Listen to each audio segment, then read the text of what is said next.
Bom, então, boa tarde a todos. Eu vim aqui hoje apresentar uma doença. É a síndrome nefrótica em crianças e adolescentes, uma das principais doenças renais na infância. Sendo que as crianças, quando apresentam essa doença, elas vão perdendo progressivamente a função de seus rins e vão culminar por uma insuficiência renal, sendo que a única solução para elas é um transplante renal. Mas eu vim aqui dar uma boa notícia. A notícia de que, quando identificamos mutações no DNA dessas crianças, elas podem ter um benefício após transplante renal, se comparado com crianças que não apresentem as mutações. Então, essas mesmas mutações, que são a causa da doença dessas crianças, podem beneficiá-las quando a gente encontra essas mutações, porque elas vão ter uma maior chance de resposta depois do transplante. Então, eu espero que vocês consigam entender.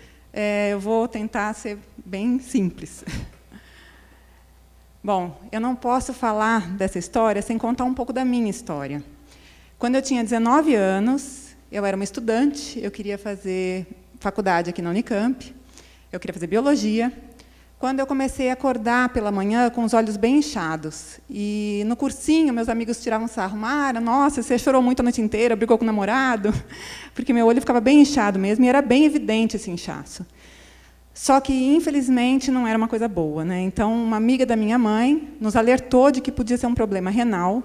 Eu tive que ficar 1 mês em repouso absoluto, e daí começou uma procura aos médicos, né? Então, eu comecei, a partir do edema, eu também aprendi, eu fiquei sabendo que o meu edema era no corpo inteiro, não era só nos olhos. E, após um exame de urina, foi detectado que eu tinha proteínas na minha urina. Eu nem sabia que não existia proteína na urina na época, agora eu já sei. Mas as proteínas devem ficar no sangue, elas não podem ser eliminadas pela nossa urina. Bom, o médico fez uma biópsia renal, que eu guardo a marca até hoje aqui, e, após essa biópsia, eu recebi o diagnóstico de glomerulosclerose segmentar e focal em fase inicial. Esse nome não me dizia nada, mas eu entendia que eu estava perdendo a função dos meus rins, e que falaram para mim, para os meus pais, que, provavelmente, em 4 ou 5 anos, eu perderia a função dos meus rins e teria que receber um transplante. Imaginem como que foi essa reação para mim, né? Eu fiquei arrasada, foi muito difícil. Até hoje eu me emociono ao falar, porque a sensação de você pensar que pode perder a vida é uma coisa muito forte, né? Mas, ao contrário do que era esperado, no meu caso, eu tive sucesso. Então, minha vida voltou ao normal em 4 ou 5 anos, ao contrário do que o médico falou. Foi um caso atípico.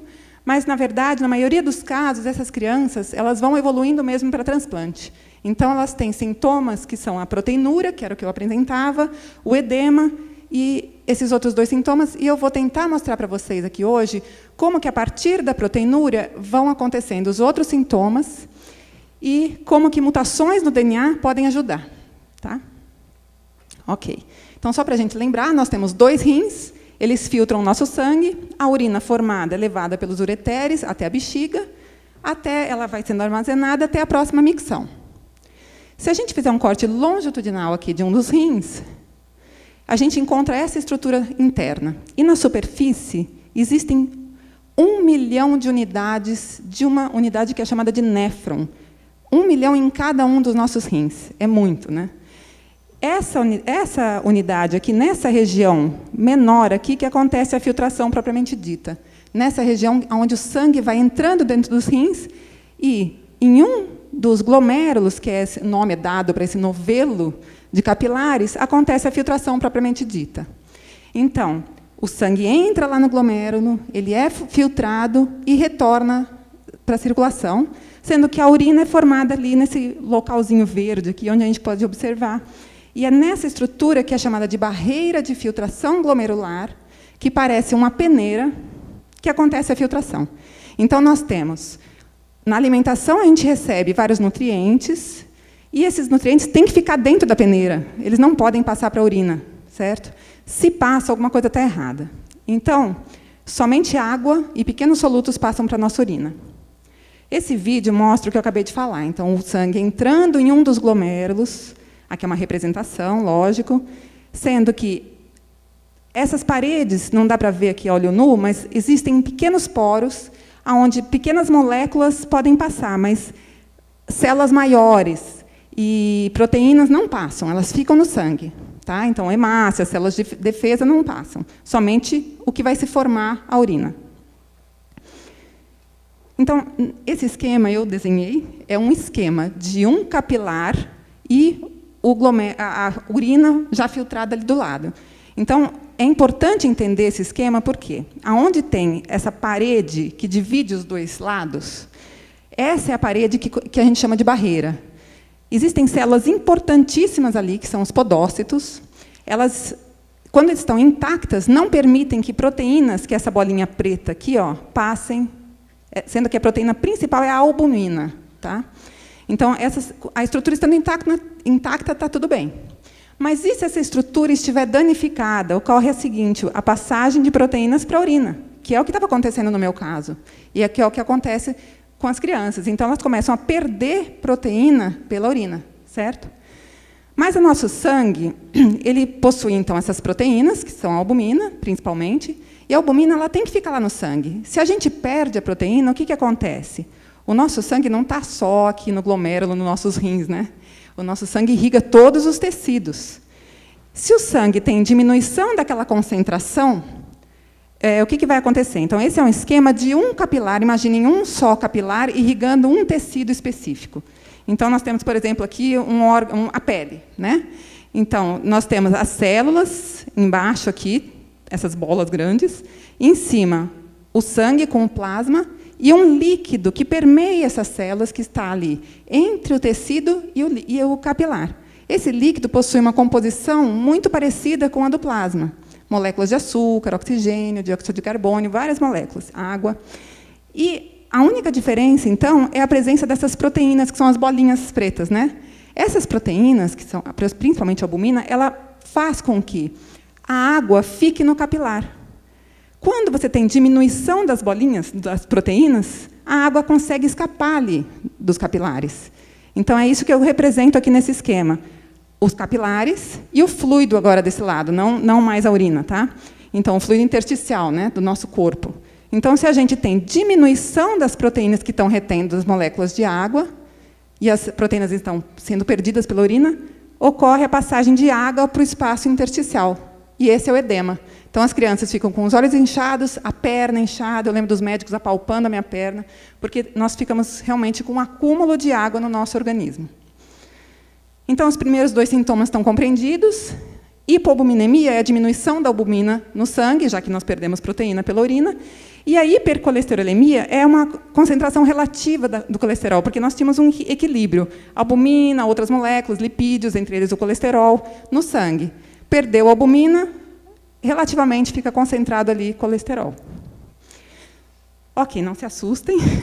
Aqui é só para representar uma quantidade X aqui de crianças, elas recebem tratamento todos os dias, pelo internacionalmente aceito, que são os corticoides. Esses corticoides, eles atuam no sistema imunológico, nas células de defesa dessas crianças. Sendo que acredita-se que nessas crianças, em 80% dessas crianças, a origem da doença seja alguma célula, algum fator circulante que ainda nem foi identificado, que esteja no sangue, sendo que elas são chamadas de córticos sensíveis, tanto que elas respondem bem ao tratamento com corticosteroides. Agora, em 20% dos casos, nós temos crianças córtico-resistentes, ou seja, os médicos dão tratamento e elas não respondem, elas continuam com a doença. E essas crianças preocupam, né? Lógico, porque elas não estão evoluindo bem. Existe uma pesquisa intensa com relação a esse grupo, e muitas mutações em DNA, em vários genes, de 40% dessas crianças, vêm sendo identificadas nos últimos 20 anos.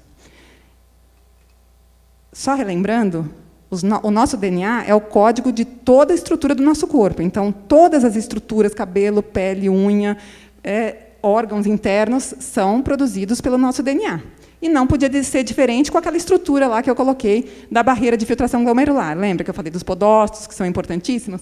Essa região, na verdade, é bem mais complexa do que eu apresentei. Ela possui toda essa estruturação, sendo que todas essas estruturas, verdinho, laranja, amarelo, tudo ali é codificado pelo nosso DNA, certo? Existem genes responsáveis pela produção dessas estruturas e pela complexidade dessas estruturas. Quando se encontra mutações em algum dos genes que são responsáveis pela produção dessa estrutura, essa estrutura fica danificada. E é isso que acontece nesse grupo de pacientes que apresentam mutações no seu DNA. Mas o que fazer? Todo grupo, tanto as córticos sensíveis quanto as córticos resistentes, recebem o tratamento e vão evoluir alguma hora para a insuficiência renal e vão receber um transplante. Então, se vocês pensarem que aquelas crianças que estão perdendo a função do seu DNA, está perdendo ali a função da peneira, elas recebem um rim novo, que bom, né? Então, agora o problema está resolvido. Mas não no caso das córticos sensíveis, porque estas apresentam um problema no sangue, que corrói de novo a estrutura. Agora, no caso das córticos resistentes, nas quais a gente identifica mutações no DNA, trocando a peneira, elas vão ter um maior benefício. Então, trocou o órgão, o problema está resolvido para elas. Então, por isso que, com maior segurança, os médicos podem indicar um transplante renal nestes casos, onde elas têm mutações, além de que eles podem também retirar o tratamento que estava sendo ineficaz. Então, isso está sendo uma excelente notícia para médicos e para pacientes com mutações. Então, é essa a boa notícia que eu vim dar hoje. Eu gostaria de agradecer às médicas que atendem diariamente essas crianças no Centro Integrado de Nefrologia, doutora Vera Belangeiro, Ana Lutaif, Liliane Prates, Sumara Rigato, ao Departamento de Pediatria, o professor Dr. Gil Guerra Júnior, ao Departamento de Genética, a professora doutora Andréia Maciel Guerra, e a minha supervisora, a doutora Maricilda Palande de Mello, do Departamento de Genética Humana do Centro de Biologia Molecular e Engenharia Genética. E a todos vocês, muito obrigada.